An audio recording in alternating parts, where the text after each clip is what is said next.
আমি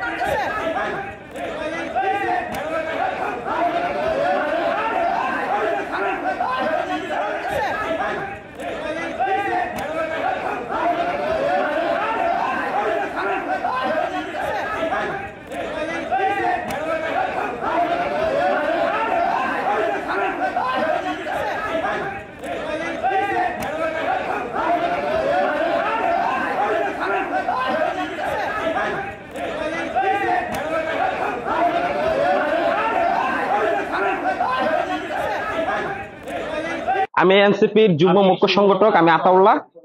আমার এলাকা ব্রাহ্মণবাড়িয়া 3 আসন সদর এবং বিজয়নগর নিয়ে এখানে রুমিন ফারহানা আমার নিজ উপজেলার 3টি আসন কেটে তার নির্বাচন এলাকায় নিয়ে গেছে। এটার বিপক্ষে আমি এসেছি এখানে যুক্তিতর্ক শুনানিতে অংশগ্রহণ করতে।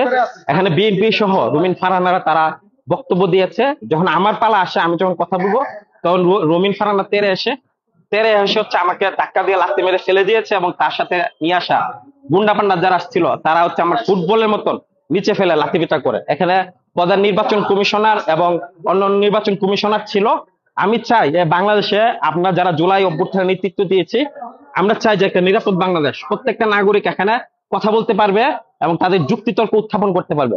প্রধান নির্বাচন কমিশনারের সামনে প্রধান নির্বাচন ভবনে যদি এত বড় একটা ন্যাক্কারজনক ঘটনা ঘটতে পারে, তাহলে বাংলাদেশ কতটা নিরাপদ বাংলাদেশের মানুষের জন্য আপনারা একটু বুঝেন। এখানে আমাকে কিভাবে মারছে, এখানে তারা কি দিয়ে মানে আঘাত করছে, এখানে আমার পাঞ্জাবি ছিঁড়ে ফেলেছে, আমার সাথে আরো 2-3 জন যারা আমাকে মানে একটু সেভ করতে গেছে তাদেরকে পিটানো হয়েছে। আমরা এ বাংলাদেশ জুলাই অভ্যুত্থানের পরে মানে কোন অবস্থায় আছে আপনারা একটু বুঝে নেবেন। আমি একটু বুঝছি, আমি বিচারটা এদেশের জনগণের কাছে দিয়ে দিলাম।